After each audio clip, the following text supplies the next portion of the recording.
Es la estabilidad mundial la que está en juego, así de claro.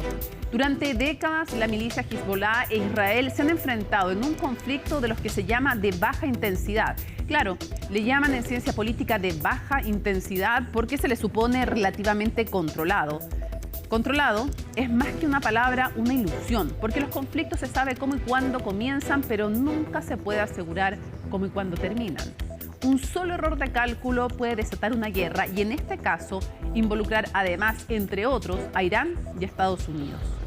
Un año está a punto de cumplirse de los ataques terroristas de Hamás y la masacre de Netanyahu en Gaza. Podría sumarse ahora una ocupación del Líbano que Hezbollah, el grupo no estatal con mayor poder militar del mundo, según algunos, promete combatir sin cuartel. Mientras los inocentes continúan sufriendo, 60.000 a 80.000 israelíes han debido dejar el norte del país y 100.000 libaneses desde el sur de esa nación. Los muertos en Gaza superan los 40.000 y los desplazados el 1.000.000 de personas, porque son personas, no son números. La mitad de ellos niños, hambrientos, desnutridos, que no saben de escuela ni de despertares tranquilos. Netanyahu necesita una guerra. Evidentemente, el resto del mundo no. Comienza Conexión Global Prime.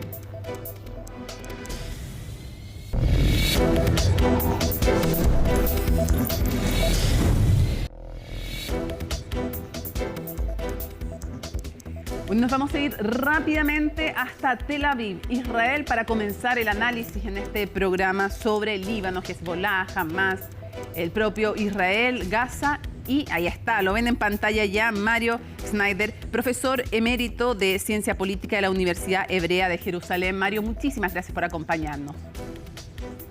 Oye, gracias por invitarme. Primero quisiera preguntarte algo que no tiene que ver tanto con ciencia política y análisis, sino que más bien con tu percepción de cómo se está viviendo hoy en Israel frente a la tensión con Hezbollah en el Líbano. ¿Cómo se vive en lo cotidiano? ¿Hay temor a que explote un conflicto aún mayor? Sí. O sea, mira, vuelvo a decir cosas que he dicho en el pasado también. Se vive mal. O sea, yo creo que nadie puede vivir una situación de guerra como la que estamos viviendo nosotros bien. Por ejemplo, hoy a las 6:29 de la mañana sonó la alarma antimisilística en todo el centro de Israel y nos despertamos, no mucho más temprano que en general, pero nos despertamos con la necesidad de correr hacia los refugios, hacia las zonas protegidas, y eso vendría a ser como un recordatorio inmediato de que estamos en medio de una guerra. Por suerte, el misil que venía dirigido hacia el cuartel general del Mossad fue interceptado por la defensa antimisilística israelí, pero bien podía haber caído y no específicamente en el objetivo militar, como ha sucedido en centenares de oportunidades últimamente, que Hezbollah siempre dice que están atacando algún objetivo militar o alguna base militar, y hasta ahora no han habido daños en bases militares, o casi no han habido, que sepamos, pero sí han habido muchos daños civiles, muertos, heridos, incendios, destrucción de viviendas, de lugares de trabajo, o sea, muchísimo daño o una guerra real. Entonces yo digo, frente a este panorama, yo creo que una persona normal no se puede sentir bien. O sea, yo me siento mal. Y fuera de ello hay un fenómeno, perdóname la parte analítica, pero hay un fenómeno que tenemos que tener en cuenta, que es el desgaste. O sea, la continuación de este proceso durante un año es muy desgastador, tanto desde el punto de vista personal como desde todo punto de vista, militar, social, cultural, económico, O sea, hay un fuerte desgaste dentro de Israel debido a este tipo de guerra que ya se está prolongando casi un año. Quisiera preguntarte también cuáles son los efectos políticos que está provocando la tensión. Ya vimos lo que ocurrió con Gaza y Hamás y ahora también se suma una agudización en el norte. Pasamos primero por Cisjordania, pero luego ahora también más agudo todavía respecto de Hezbollah y el Líbano. ¿Qué efectos está teniendo políticamente para Netanyahu en la opinión pública? Mira, hay dos planos diversos. Uno es el plano internacional, en el cual, bueno, creo que ustedes en Chile ven Sí. que la posición de Israel se va nuevamente desgastando internacionalmente o deslegitimizando, si quiere plantearse en esos términos. Y Netanyahu tiene una serie de aliados, diría yo, en Europa, que son en general partidos de derecha. O sea, creo que la primer ministro de Italia, el primer ministro de Hungría y otros personajes, creo que en Chequia, Eslovaquia, siguen siendo aliados directos de Netanyahu. Luego está el Frente Occidental, que en general apoya el derecho de defenderse de Israel. Y Estados Unidos, que bueno, tiene lazos muy estrechos con Israel, aún pese a las diferencias que han surgido en los últimos meses. En el plano interno, yo creo que, y esto se sabe, se conoce menos internacionalmente, hay serios problemas dentro de la coalición de gobierno de Netanyahu. Hay serios problemas dentro de su propio partido político, en el cual él sigue siendo el líder indiscutible, pero con ciertas dudas que se van penetrando bastante rápidamente a nivel del electorado. Nadie se atreve a hablar contra Netanyahu en las élites del partido, porque tienen miedo a ser expulsados, pero hay mucha gente que apoyaba a Likud que hoy día tiene muy grandes dudas sobre la capacidad de Netanyahu de dirigir el país y especialmente dirigir esta guerra. Pero peor aún, tiene otros dos problemas muy graves. Uno es con los nacionalistas religiosos mesiánicos, el señor Smotrich, el señor Ben Gvir, que son ministros en su gobierno, y que lo están amenazando constantemente, día a día, que cualquier tipo de acuerdo que él firme, ellos se retiran del gobierno y hacen caer la coalición de gobierno, o sea, provocan un proceso electoral inmediato. Y eso lo tiene aprisionado. Y por otro lado, los partidos ultraortodoxos lo están presionando muy duramente con respecto al reclutamiento de los alumnos de las yeshivot, de los colegios rabínicos, que son muchas decenas de miles y que hasta ahora estaban exentos del servicio militar. O quieren que Netanyahu haga aprobar una muy impopular ley de exención de servicio militar. Y el último punto es que los nacionalistas religiosos mesiánicos y los ultraortodoxos están en los dos extremos, porque los nacionalistas religiosos mesiánicos son pro-militares, pro-reclutamiento, pro-unidades de élite, etcétera, etcétera, mientras que los ultraortodoxos están absolutamente en contra del reclutamiento de cualquier estudiante rabínico a las Fuerzas Armadas en Israel.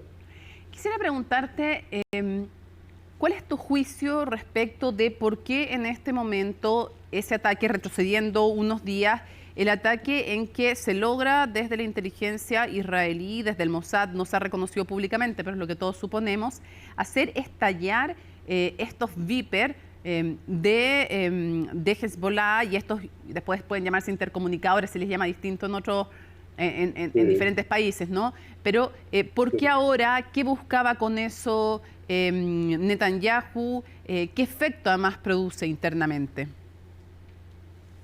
Yo creo que lo que sucedió, o estas son por lo menos las voces que corren por aquí, es que esta operación, que mucha gente adjudica o no al Mossad o a quien sea, pero todos la consideran sumamente brillante desde el punto de vista de operación de inteligencia, estaba a punto de ser descubierta por la contrainteligencia de Hezbollah o quizás de Irán. Entonces, la opinión aquí es que quien realizó este operativo se vio obligado a llevarlo a sus últimas consecuencias, no en el momento que hubiera querido. Supongamos que el operativo viene desde Israel. A Israel le hubiera convenido mucho demorarlo y actuarlo en el momento de máximo enfrentamiento y no en un momento en el cual sí había un enfrentamiento, misiles para un lado y bombardeos hacia el otro, bombardeos aéreos hacia el otro, pero no era un momento álgido. Dicen las voces que estando a punto de descubrirse todo esto, no quedó otra opción que hacer estallar todo lo que tenía que estallar para que no fuera descubierto y causar la cantidad de daño que causó. El caveat que hay que considerar siempre es que todo esto estaba, o sea, cada aparato que estalló estaba en manos de un activista de Hezbollah, por ende, desde el punto de vista de la opinión internacional, en manos de un terrorista. Mario, ¿y la forma en que se realiza este operativo? ¿No hay un juicio crítico? Porque la legislación internacional prohíbe los ataques indiscriminados y vemos cómo explotan en medio de mercados, de lugares altamente concurridos. ¿No hay respecto de eso, de la forma en que se ejecuta, un juicio crítico? Sí, por supuesto que sí, y hay muchas discusiones, pero tú lo que tienes que tener en cuenta es que en estos grupos, tanto en Hezbollah como en Hamas, hay una razón de fe de ellos. Ellos actúan todo el tiempo desde el seno de su propia sociedad civil.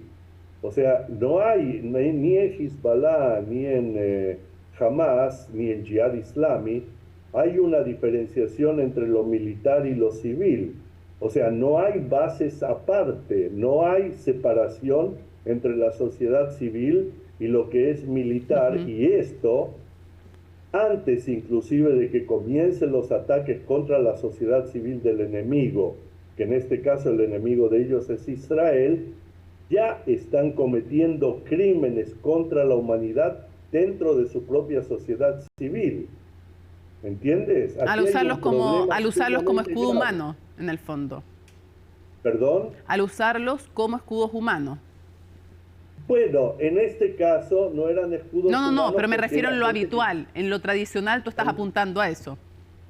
Sí, el argumento de los escudos humanos es real, pero yo quiero remitirte a algo latinoamericano de hace muchísimo tiempo, o sea, muy anterior a tu fecha de nacimiento, y es un libro que fue escrito yo creo que a principios de los años 60, por un comunista revolucionario brasilero llamado Carlos Marihuella, que se llama El Manual de la Guerrilla Urbana, o El Manual del Guerrillero Urbano, que vale la pena recordar que existía y leer y enterarse de lo que dice, porque allá estos dilemas de alguna u otra manera ya aparecen. Y esto es algo que sucede en todas las sociedades donde las guerras militares se desbordan hacia dentro de la sociedad o surgen desde el seno de la sociedad, como es el caso de Hamas y de Hezbollah y Jihad Islami. Ahora, te quiero dividir la siguiente pregunta en dos. Tu impresión, este es un conflicto de los que se llaman de baja intensidad, que sube a alta intensidad en distintas décadas de la historia, ¿no? Desde el surgimiento del Estado de Israel. Pero tu percepción es que esto va a ser un episodio puntual dentro de esa misma dinámica, o que esto está al borde de desatarse en un conflicto regional. Entonces, la división de mi pregunta es en dos partes. ¿Qué analizas tú y qué ves que siente, percibe o piensa la opinión pública en Israel? Porque puedes coincidir con ella o no, porque vivirlo desde la cotidianidad y no necesariamente desde el análisis, la academia, puede hacer que tu respuesta y la que tú percibes en la sociedad no sea necesariamente la misma. ¿Qué crees tú? Sí. Mira, existe el peligro de que esto se convierta en una guerra regional, pero yo creo que hay tres factores que juegan contra la guerra regional y que lo vemos también en lo cotidiano aquí en Israel. El primer factor es que a Israel no le interesa en este momento una guerra regional.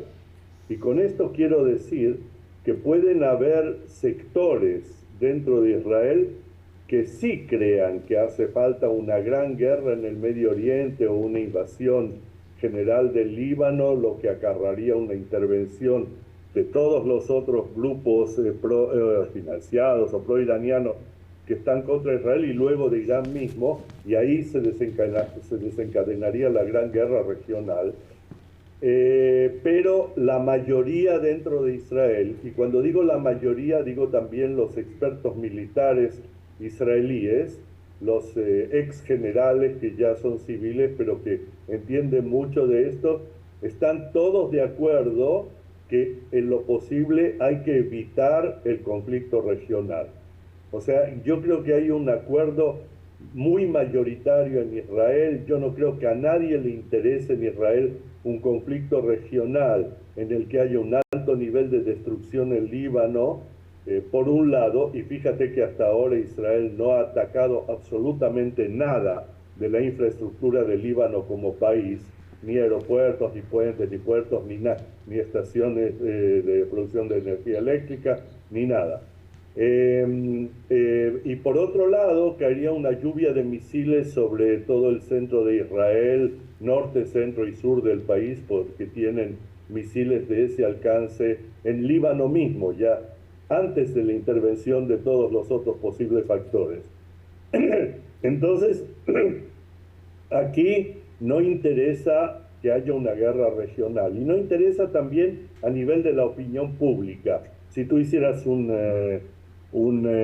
cuestionario, una encuesta ahora, recibirías probablemente sobre el 80% contra la guerra regional.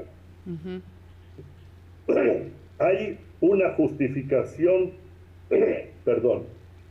civil que apoya una invasión al Líbano, pero solo para que la población que ha sido evacuada de la frontera norte de Israel, claro, que son 60, 80 mil personas, puedan volver a sus lugares de residencia y vivir tranquilamente. Ese es el único apoyo, diría, y hay que quitarlo de la opinión general porque tiene un motivo directo. Más allá de esto, el Líbano, ni al Líbano le interesa, ni a ninguno de los diversos 20 grupos en Líbano o 20 denominaciones demográficas, étnicas, o como quieras llamarlo, les interesa una guerra abierta con Israel. Tampoco a Hezbollah.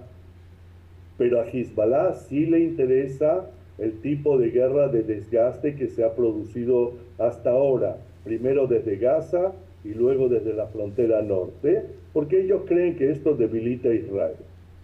A Estados Unidos, por supuesto que no le interesa una guerra general, una guerra regional en Medio Oriente, en la cual terminarían interviniendo, quisieran o no, y creo que a Irán tampoco le interesa una guerra generalizada en Medio Oriente.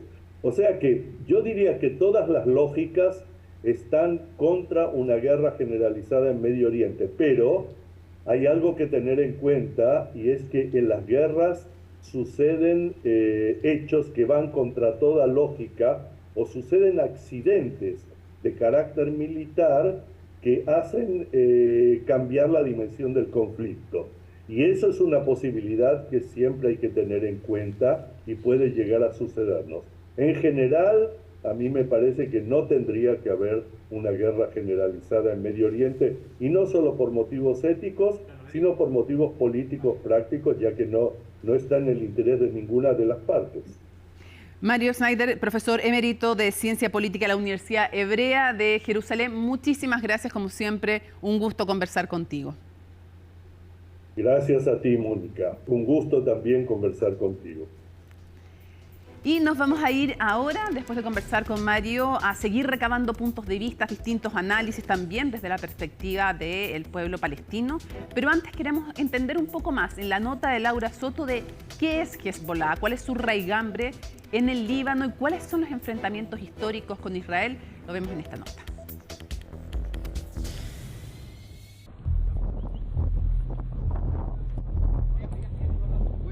אתם שומעים את המטוסים כאן למעלה, אנחנו תוקפים כל היום, גם כדי להכין את השטח לקראת האפשרות של הכניסה שלכם, וגם כדי להמשיך לפגוע בחיזבאללה. Una incursión terrestre en el Líbano parece ser una posibilidad cada vez más factible para el ejército israelí. Así lo ha deslizado este miércoles su jefe militar, que busca ante cualquier circunstancia cumplir con su objetivo, destruir a Hezbollah y traer de regreso a los residentes desplazados del norte de Israel. Para conseguirlo estamos preparando el proceso de una maniobra, lo que significa que sus botas militares entrarán en territorio enemigo, entrarán en pueblos que Hezbollah ha preparado como grandes puestos militares avanzados, entrarán, destruirán al enemigo y destruirán decisivamente su infraestructura. No sería en todo caso la primera vez que sucede. En 2006, Israel lanzó una operación contra el sur del Líbano en respuesta al asesinato de 3 de sus soldados y el secuestro de otros 2 por parte de la milicia chií libanesa. Así inició la Segunda Guerra del Líbano, que duró un poco más de un mes y dejó unos 1.300 fallecidos por el lado libanés y otros 165 por el lado israelí. Décadas antes, Tel Aviv ya había lanzado invasiones terrestres en dicho territorio en el 78 y también en el 82 para expulsar a la Organización de Liberación de Palestina. Esta última coincidió con la guerra civil libanesa y provocó al menos 17.000 muertos. Eso desencadenó el nacimiento de Hezbollah en el sur del Líbano como resistencia a la ocupación israelí, objetivo que también comparte con Hamás. No hay forma de que haya una solución entre la resistencia e Israel en la situación actual, a menos que, como dijeron los líderes de la resistencia, haya una solución para Gaza. Todo esto es por el bien de la patria. Quienes nos dicen que nos desvinculemos de Gaza o Palestina no saben leer la historia. Israel no solo quiere Palestina, también quiere Líbano. La milicia islamista chií es apoyada y financiada por Irán y cuenta con un brazo político y otro armado. Se cree que Hezbollah es el grupo no estatal más fuertemente armado en el mundo. Israel, que es considerada una de las potencias militares más sofisticadas, se ha dedicado en los últimos meses a atacar a altos funcionarios de la organización libanesa. El martes, por ejemplo, asesinó a un importante comandante militar junto a otros miembros. Sí, ellos están haciéndole daño a Hezbollah. Algunos de los elementos efectivos y valiosos de Hezbollah fueron martirizados. Fue una pérdida, pero no fue un daño que destruyó a Hezbollah. La fuerza organizativa humana del grupo es mucho más que estas palabras. No puedo entrar en detalles sobre todo lo que hacemos, pero puedo decirles una cosa. Estamos decididos a devolver a nuestros residentes en el norte sanos y salvos a sus hogares. Estamos infligiendo a Hezbollah golpes que no imaginaban. Lo hacemos con poder, lo hacemos con astucia. La ONU contabiliza más de 90.000 desplazados internos en el Líbano en medio de los recientes ataques israelíes y advierten que el éxodo de personas del sur al norte del país continúa. En cuanto a una incursión terrestre o una invasión terrestre, eso le corresponde a los israelíes hablarlo. Desde luego, no queremos que se emprenda ninguna acción que pueda llevar a una mayor escalada en la región. Seguimos creyendo que hay tiempo y espacio para la diplomacia. En el marco de la Asamblea General de Naciones Unidas, el presidente de Chipre aseguró que Estados Unidos y Francia están trabajando en una iniciativa diplomática para evitar una mayor escalada de las hostilidades en la región. Nos acompaña un panelista habitual de Conexión Global Prime, me refiero a Ricardo Marzuca. Ricardo, qué gusto tenerte nuevamente con nosotros como académico además del Centro de Estudios Árabes. Bienvenido. Muchas gracias, Mónica. Ricardo, primero hacíamos recién un recuento de qué es Hezbollah y de su historia, pero me gustaría preguntarte primero por qué, cuáles son las razones más profundas de que Hezbollah, que tiene su base en el Líbano, en el sur del Líbano, decida apoyar a Hamás, que son ya a estas alturas difícil decir que gobiernan, pero que habían ganado las últimas elecciones años atrás que se hicieron en Gaza. ¿Por qué decide involucrarse nuevamente en Gaza? Sí, bueno, yo diría que ahí hay que remitirse a varios factores, digamos, ¿no? Yo diría que el primero de ellos, que considero que es muy importante, es la aparición que hace Netanyahu en septiembre del 2023 en la Asamblea General de Naciones Unidas, ¿no? Donde muestra primero un mapa de Israel ocupando la totalidad de Palestina, es decir, anexionándose los territorios palestinos ocupados. De Gaza y de Cisjordania. De Gaza y de Cisjordania, ¿no? No aparecían. Y segundo, también muestra un mapa de lo que sería un nuevo diseño del Medio Oriente, ¿no? Donde Israel normalizaría las relaciones, ya las tiene normalizadas con Egipto, las tiene normalizadas con Jordania. En el periodo Trump se normalizaron las relaciones con Bahrein, con Emiratos Árabes Unidos, con la monarquía marroquí en el Magreb, ¿no? Entonces, a mí me parece que estaba a punto de hacerlo con Arabia Saudita. Y estaba a punto de hacerlo con Arabia Saudita, ¿no? Pero claro, en ese mapa Netanyahu muestra lo que sería el nuevo Medio Oriente, ¿no? Un Israel incorporado, digamos, y normalizando relaciones con los estados árabes, la desaparición, obviamente, y ninguna posibilidad de la creación de un Estado palestino, ¿no? Y la construcción además de un nuevo canal, que sería el canal Ben Gurión, que le daría un posicionamiento importante a Israel, descartando, digamos, la posibilidad de lo que es hoy en día el canal de Suez, digamos. Entonces, en ese nuevo diseño, ¿no? Me parece que además está eso por una parte, y por otro lado hay que incorporar lo que ha sido el diseño de la posibilidad, y más que la posibilidad de esto se viene arrastrando desde hace varios años, la posibilidad de que Israel se convierta en el proveedor de gas natural de Europa, y de ahí, yo diría, de ahí uno puede hacer la conexión con, por una parte, ¿no?, la invasión de Israel a Gaza, ¿no es cierto?, y entre comillas el genocidio que se está cometiendo, digamos, en ese territorio por una parte. ¿Por qué? ¿Por qué haces tú ese nexo? ¿Porque eso lleva a callar a la Unión Europea o no reaccionar tan fuerte, o por qué? Yo lo toco primero porque, porque hay un diseño, ¿no? Y ese diseño es que Israel se convierta en el proveedor de gas natural de Europa, ¿no? Apropiándose, entre comillas, a través de la anexión de la Franja de Gaza, de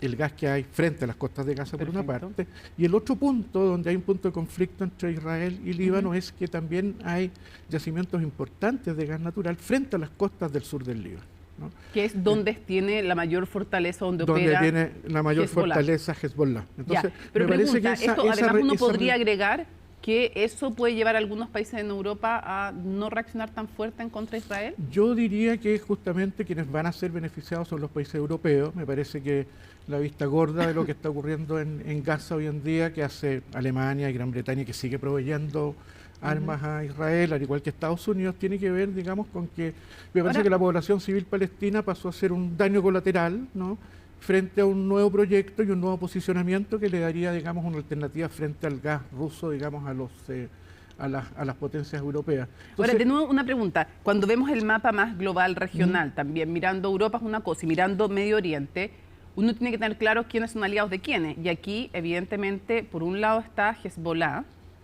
por otro lado está Hamas en Gaza, pero saliéndonos de ese entorno está también, y por eso quería preguntarte el efecto regional de lo que estamos viendo, está Irán. Irán que ha financiado históricamente a Hezbollah y también a Hamas. Sí, bueno, ahí lo que hay es efectivamente una lucha por quien se posiciona como una suerte de hegemón en el orden regional. Me parece que indudablemente lo que estamos viendo en el escenario actual es que Estados Unidos se la está jugando porque Israel siga siendo, ¿no?, e imponga su hegemonía en el Próximo Oriente. Y en ese sentido, claro, Irán se ha configurado, digamos, como un actor regional que quiere tener un posicionamiento importante. O sea, digo yo, para no ser ingenuos, no es que su apoyo sea a la causa palestina en sí solamente, también está pensando en sus intereses. Yo creo que cada una de las potencias regionales, indudablemente, yo creo que cada una de las potencias regionales actúa en función de sus intereses y sus posicionamientos en la región, digamos, ¿no? Y claro, y para no ser ingenuo, yo leía en Twitter hace un par de días una declaración del ministro de Diáspora de Israel, ¿no? Amichai Chikli, quien decía que Israel podía tomar posesión y asegurar un colchón en el sur del Líbano, fundamentalmente, y es interesante las afirmaciones que hace, porque afirma de que el Estado libanés no es un Estado soberano, no es un Estado soberano, de que no ejerce poder soberano sobre su territorio. Bueno, es que lo dice porque tiene más poder Hezbollah como milicia en el Líbano muchas veces que el propio ejército libanés, y también lo está diciendo aludiendo a la influencia de Irán. Sí, de alguna manera, ¿no? Eso es lo que está tratando de decir. Pero también hace alusión a que Siria e Irak también son estados, de alguna manera, una suerte de estados fallidos, digamos, de que hay milicias que actúan en una posición u en otra. Ahora, hay que posicionar a Hezbollah en la política libanesa. Efectivamente, es una milicia que tiene, ¿no es cierto?, que tiene un brazo armado, que es Hezbollah, pero también tiene un bloque político que actúa en el Parlamento israelí. Que actúa en el Parlamento libanés, no el Parlamento israelí. Eso sería rarísimo. Pero en el 2009, si no me equivoco, no sé si el 2009 o el 2015, creo que el 2009 es cuando elige por primera vez parlamentarios, elige 10. Elige 10 o 11 parlamentarios y constituye una suerte de bloque nacional a partir de un gobierno de unidad nacional que se constituye entre el 2008 y el 2009 en el Líbano, ¿no? Entonces, de alguna manera, claro, Hezbollah se convirtió en un actor importante dentro de la política libanesa, ¿no? Pero de alguna manera hay que también poner sobre la mesa que no es solamente Hezbollah, digamos, es decir, hay un gobierno libanés que se opone a la posibilidad de que Israel vuelva a ocupar, como lo hizo antes del 2006, parte importante del sur del Líbano, ¿no? Y me parece que aquí lo que hay es efectivamente, digamos, el despliegue de un plan, ¿no?, que hace que justamente, como tú decías, las potencias europeas y Estados Unidos hagan la vista gorda. A mí me resulta... Ahora, yo no ocupé la palabra vista gorda, pero dije que no actúan como probablemente actuarían si no tuvieran intereses ahí directos. Es que yo creo que uno de los elementos más preocupantes de la crisis actual es esta suerte de doble estándar, el que las resoluciones del Consejo de Seguridad de Naciones Unidas sean desoídas, el que las declaraciones y los informes, sendos informes de Francesca Albanese, que es la relatora especial de Naciones Unidas para la cuestión palestina, haya justamente entregado un informe hace algunos meses atrás, ¿no es cierto?, que es anatomía de un genocidio, de que la Corte Internacional de Justicia haga un llamado a la comunidad internacional y a todos los actores internacionales a que intervengan para que Israel, ¿no es cierto?, termine con la ocupación ilegal de los territorios palestinos y que termine con la situación de apartheid, ¿no?, que se ha impuesto tanto a los palestinos que viven dentro de Israel como a los palestinos que están en los llamados territorios ocupados. Entonces, en ese sentido me preocupa que yo creo que uno de los efectos complejos de la crisis actual es el desmoronamiento de la institucionalidad internacional y esta suerte de doble estándar, ¿no es cierto?, donde pareciera ser que las declaraciones de los líderes israelíes deshumanizando y animalizando a la población palestina surtieran efecto, digamos, y que tengamos humanos de primera y humanos de segunda categoría. A mí me parece gravísimo. Y el desmoronamiento de la institucionalidad internacional frente, digamos, a lo que vemos como un flagrante genocidio y aparte que despliegue Israel en los territorios palestinos, ¿no? Bueno, ahí está también el rol de un año de campaña, además presidencial norteamericana, con Israel como aliado importante, crucial, histórico. Por supuesto. También vemos los intereses con el nuevo presidente de Irán, que también quiere hacer su punto, también quiere posicionarse él.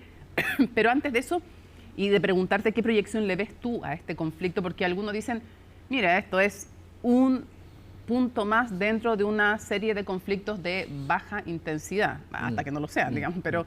Yo te quiero preguntar de eso, pero antes quiero retroceder un poco. Y muchas personas nos preguntaban, cuando hablamos de estos temas, nos preguntan a través de las redes sociales. ¿Nos pueden contar un poco más del Líbano? ¿Por qué el Líbano, entre comillas, dicen algunos, tolera una guerrilla que además es considerada terrorista por muchos, por otros una guerrilla válida y que tiene además este brazo político? Entonces, dicen, ¿por qué? Quienes no saben tanto del Líbano y de su pasado en el fondo como colonia francesa, de su época súper floreciente durante el Imperio Otomano, no entienden bien estas divisiones un poco de 3/3 entre grupos étnicos religiosos, que me gustaría que tú nos explicaras un poco más. Sí, bueno, que el Líbano siempre ha tenido, estuvo bajo mandato británico, digamos, perdón, bajo mandato francés. Entre el término de la Primera Guerra Mundial, hasta 1943, 1945 se independiza al término de la Segunda Guerra Mundial. El tema del Líbano es que bajo el mandato francés y un poquito antes se produjo en el Líbano lo que podríamos denominar la politización de las confesiones religiosas, ¿no? Hay una gran diversidad de confesiones religiosas. Mira, tengo las cifras que le pueden servir a la gente. Son, sí, claro. Los musulmanes chiíes son 32%, los suníes 31% y los cristianos, fundamentalmente maronitas, tienen 1/3. Y están los drusos con un 6%, cierto. Y sabiendo en todo caso que los chiíes son los que más han crecido demográficamente y ha perdido poder los cristianos. Es que efectivamente cuando se constituye como república el Líbano, se hace una suerte de pacto nacional en 1943, ¿no? Y en ese momento los cristianos maronitas eran un 50 más algo, ¿no? Entonces se estableció en ese pacto nacional libanés que el presidente del Líbano siempre iba a ser un cristiano maronita, el presidente el primer ministro iba a ser siempre un musulmán suní, el presidente de la Cámara un musulmán chií, que los drusos iban a manejar la política exterior desde Cancillería. Entonces esa fragilidad de politización de las confesiones religiosas hizo justamente que, y manejado sobre todo por las élites dominantes de cada una de las confesiones. Porque se lleva en el fondo a la constitución y a la esencia de la vida política las religiones. O sea, se reparten los cargos según las religiones y que se identifican con grupos étnicos también. Entonces, efectivamente, sí, y fundamentalmente como politización de las confesiones religiosas. Entonces, en ese contexto, claro, hubo un crescendo de la población chií. En el Líbano, en 1958, estuvo a punto de caer en una suerte de guerra civil cuando determinados sectores quisieron unirse a la República Árabe Unida bajo el periodo del nacionalismo árabe, donde Nasser y el gobierno sirio querían unificar, digamos, los territorios árabes. Y después, con la presencia palestina en el sur del Líbano, a partir de la década de los 70 y de la OLP. Y previamente con la diáspora, además, con la NAPCA y con la NAPCA palestina y con todo lo que del Estado, ¿no es cierto? Después de que 750.000 palestinos se convirtieron en refugiados, ¿no? La dispersión, esta minoría palestina que quedó dentro de los límites dentro del Estado de Israel. Entonces, claro, estalló en 1975, ¿no? este polvorín de tensiones entre las distintas confesiones y la politización efectivamente de cada una de ellas. Estalló en 1975 una guerra civil, ¿no? Y el Líbano estuvo en guerra civil entre 1975 y 1991. ¿no? Entonces, esa fragilidad de la política libanesa es lo que le ha dado, digamos, esta carencia de constituirse y poder articular efectivamente un consenso nacional, que lo ha convertido, digamos, en la posibilidad de que actúen distintos actores militarizados, ¿no? Entre ellos Hezbollah, que surge por los 80, surge en los 80, que se constituye como partido político y se integra, digamos, al Parlamento libanés en 1992 y que efectivamente mantiene, ¿no? cierta hegemonía, digamos, en el sur del Líbano y efectivamente un control militar. Se enfrentó a Israel en el 2006, Israel tuvo que retirarse del sur del Líbano, sufrió una suerte de derrota. Entonces ahí hay una tensión que tiene que ver con... pero yo en el contexto actual la pondría... Eso quiero preguntarte para cerrar. ¿Tú crees que esto va a ser un episodio más o crees que tiene serio riesgo de desbordarse a un conflicto ya no solo de baja intensidad, sino que de alta intensidad entre Israel y Hezbollah, que no necesariamente es lo mismo que entre Israel y el Líbano, pero que pudiera llevar en el fondo a que esto fuera un tema regional? Sí, bueno. ¿Qué ves tú? ¿Qué prevés? Mi impresión que no sería solamente un conflicto con Hezbollah, sino que con el Líbano. Me parece que las declaraciones de todos los sectores libaneses es que ya son distintas, quieren resguardar la soberanía del territorio libanés, por una parte, y por otra creo que el conflicto, digamos, yo creo que Netanyahu, ¿no? como primer ministro, le interesa seguir perpetuar el conflicto, ¿no? por las debilidades que presenta frente a la crítica interna que tiene dentro de Israel y la presión que hay para que ponga fin al conflicto. Entonces, en ese contexto me parece que Israel está interesado en perpetuar el conflicto y ojalá darle una alta intensidad enfrentando a Israel con Irán, digamos, y arrastrar a Estados Unidos en ese contexto. A mí me parece que eso va a ser tremendamente difícil que ocurra.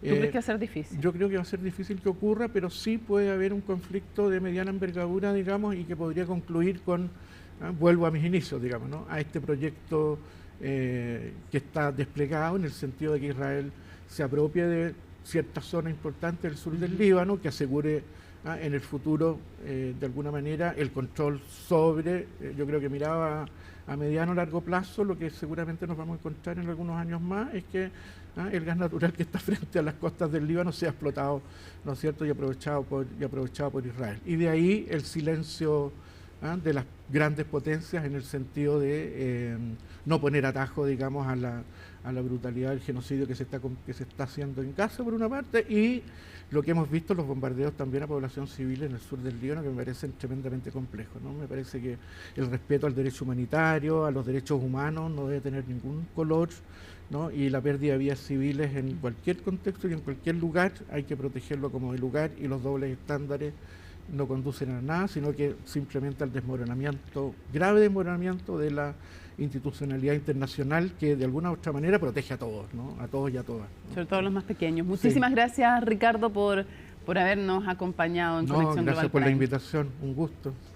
Nos vamos a la pausa y al regreso, el futuro de este conflicto también, qué pasa con el mundo, las grandes potencias, qué rol deberán tener, qué ha pasado también a esta Asamblea General de Naciones Unidas, donde el tema se lo tomó como algo central. Al regreso, en Conexión Global Prime.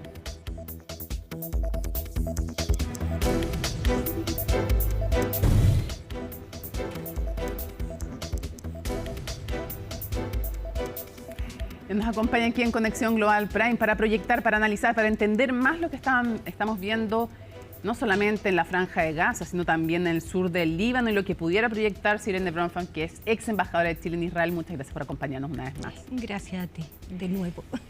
De nuevo. Irene, ahora, de nuevo presencial, antes vía remota. Quisiera preguntarte, ¿cómo explicar cuál crees tú que es el objetivo, yo no digo de Israel, digo de Benjamín Netanyahu y su gobierno, con estos ataques que realiza, en que logran poner explosivos, no los reconocen públicamente, pero todos sabemos que fue Israel, en Viper, en vez de celulares, que los habían abandonado los celulares, la gente de Hamas, de Hezbollah en general, se habían ido moviendo a otras comunicaciones.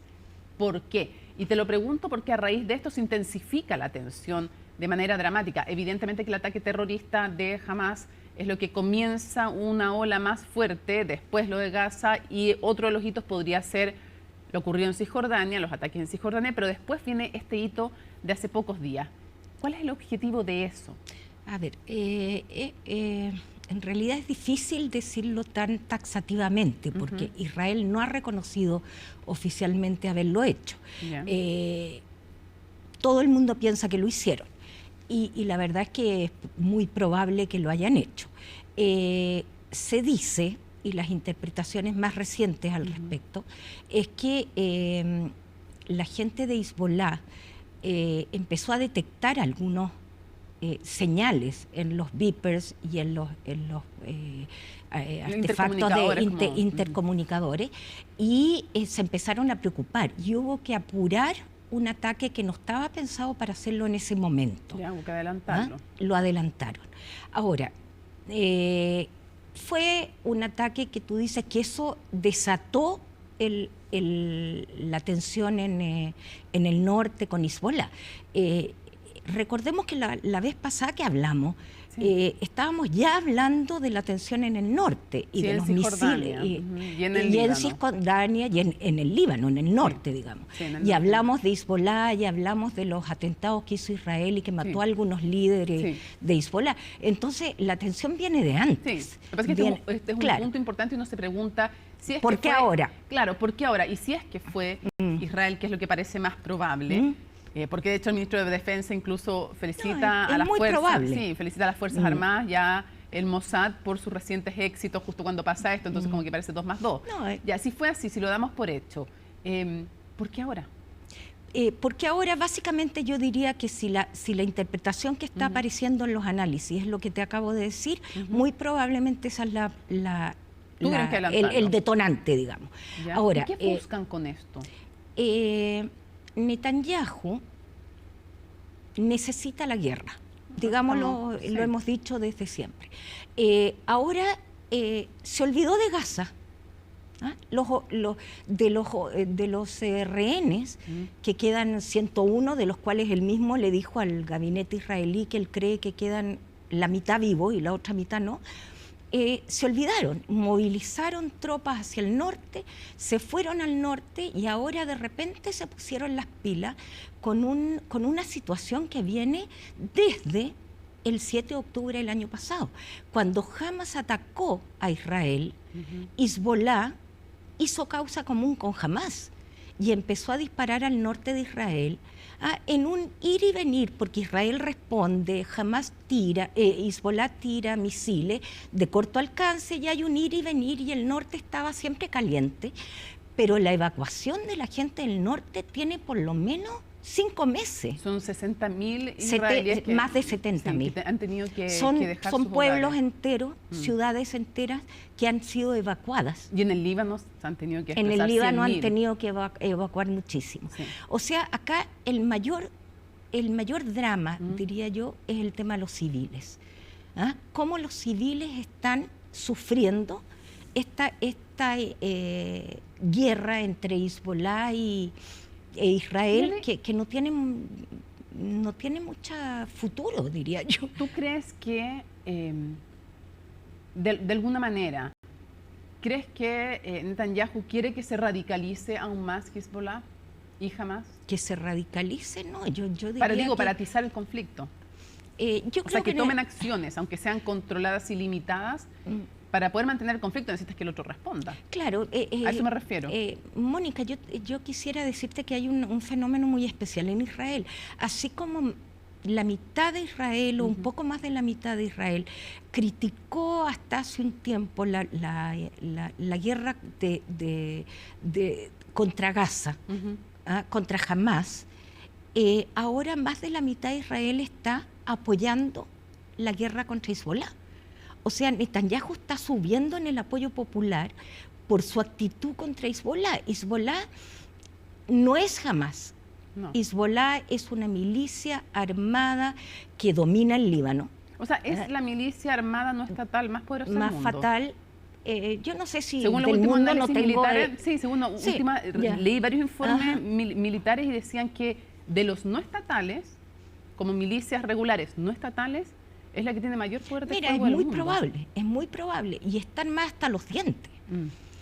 Y a pesar de todos los bombardeos que le ha hecho Israel, porque todo ha sido aéreo, el día que Israel, y no sé si ya lo hizo, porque lo avisaron esta mañana, pero no sé si lo han hecho, que es hacer una invasión terrestre. Sí. El día que Israel... En el momento que estamos grabando esto, no sabemos si eso todavía no sabemos si lo están haciendo o no, pero la amenaza existe. El día que Israel haga la amenaza terrestre, se viene una guerra feroz, porque Hezbollah, por muy destruido que esté y por mucho poderío misilístico que haya perdido y por mucho liderazgo que haya perdido, porque Israel ha matado a muchísimos líderes de Hezbollah, ellos siguen en pie. Y cambiémonos al otro lado, pensemos que lo explicamos en una nota en el bloque anterior, que era Hezbollah, la historia, lo conversamos también con Ricardo Marzuca, pero quisiera preguntarte, muchos han hablado y no todos saben qué es el Mossad en Israel y qué importancia tiene, porque después de todas las críticas, además, porque dicen que esa puede ser otra de las razones, después de todas las críticas por el tremendo fallo en seguridad que implicó las consecuencias que tuvo el ataque, que ya se va a cumplir un año, el ataque terrorista de Hamas, entonces muchos dicen, bueno, también es una forma de la inteligencia israelí de intentar reivindicarse con una acción que sea llamativa, que sea potente, porque la verdad es que igual es importante lo que lograron hacer, o sea, introducir estos elementos en los Viper, la masividad además de este ataque. Entonces quisiera preguntarte que le contáramos a quienes nos ven un poco más de qué es el Mossad.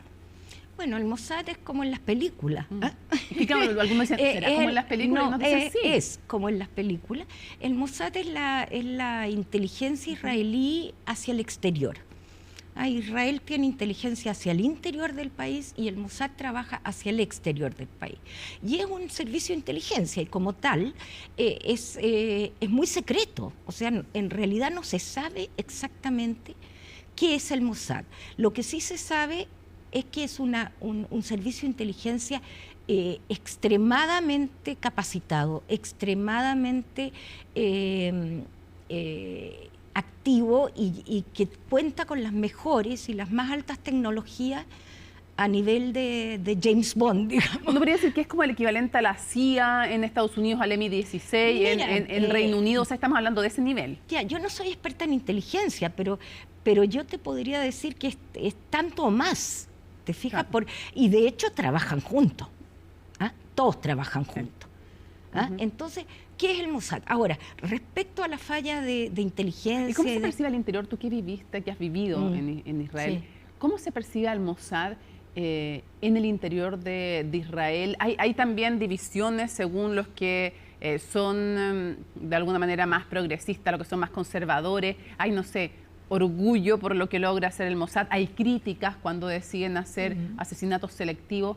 ¿Cómo se recibió también, por ejemplo, este hecho, el de los ataques? Porque son ataques que tuvieron una masividad espantosa, realizados en mercados y en lugares abiertos, llenos de civiles, o sea, sin ni una preocupación por el efecto que fuera a tener en civiles. Sinceramente, Mónica, yo he estado acá desde hace tiempo ya por razones familiares, me tengo que quedar acá hasta diciembre. Mi marido vino, se fue, pero tengo familia allá también, pero ¿cómo se percibe el Mossad? El Mossad es como el gran orgullo nacional, y es el gran orgullo nacional. ¿Ah? El israelí medio, el israelí normal concibe al Mossad como el organismo de inteligencia que defiende a Israel contra el antisemitismo, contra los ataques, qué sé yo. A veces es más efectivo, a veces menos efectivo, pero hay un gran orgullo nacional respecto a los servicios en general de inteligencia.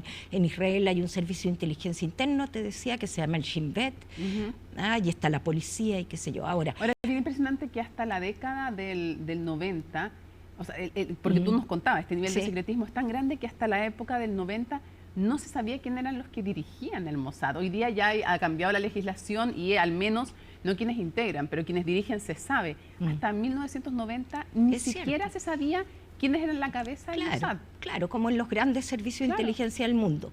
Se mantenía un gran secreto.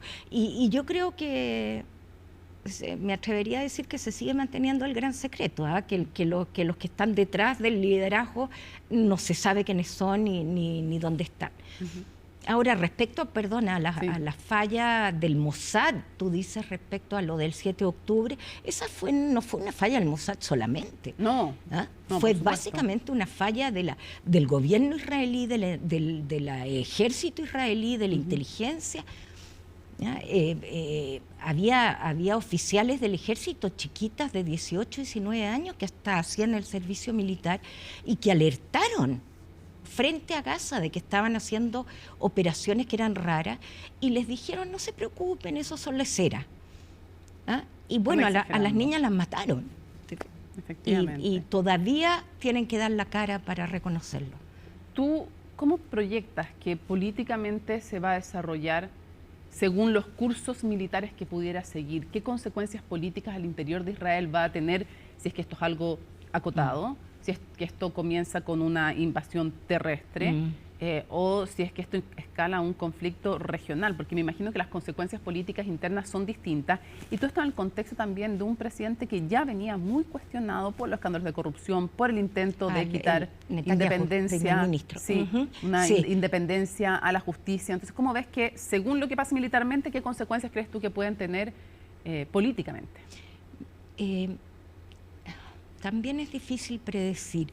Estamos en medio de una situación muy caliente, que es la situación en el norte de Israel, más que con Hamas, la situación con Hezbollah.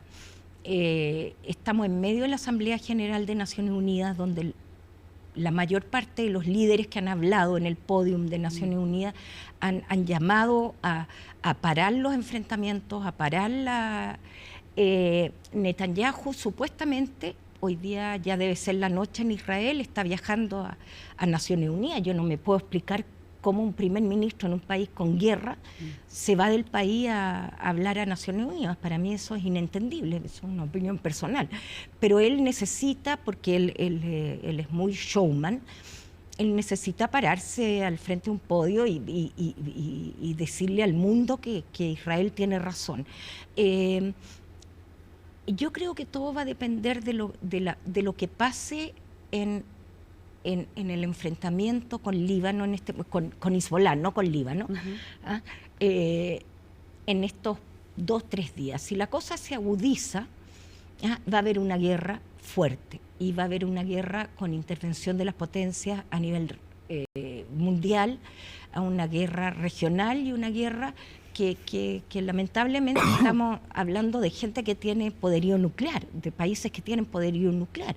Yo ojalá a nadie se le ocurra usarlo, pero Irán ya está amenazando con intervenir y sabemos que Irán lo tiene. Y Israel niega que lo tiene, pero evidentemente lo tiene, y estamos rodeados de amenazas muy graves. Internamente, como te digo en este momento, frente al conflicto con Líbano, lamentablemente Netanyahu tiene el soporte de la ciudadanía israelí, la mayoría, no podría decir, incluso la oposición. Claro. Aunque he leído que respecto de escalar más allá a nivel regional el conflicto, ahí baja obviamente el apoyo, porque nadie quiere eso, y que algunos piensan que es justamente por aquello. Tanto Irán como Israel van a tratar de intentar limitar el alcance de este conflicto. Vamos a ver si es así. Sí, lo que pasa es que estamos en manos la situación está en manos de gente bastante loca en realidad. O sea, estamos hablando de una milicia armada totalmente desquiciada, que son los miembros de Hezbolá. Y estamos hablando de un Israel que se siente tan terrible amenazado que puede perder los estribos en cualquier momento, para demostrarle al mundo o al mismo Israel internamente, a los ciudadanos, de que no nos van a atacar de nuevo como nos derrotaron y nos humillaron el 7 de octubre. Perfecto. Quiero agradecerte muchísimo, Irene, que nos hayas acompañado en esta Conexión Global Prime. Muchísimas gracias. Gracias, con mucho gusto.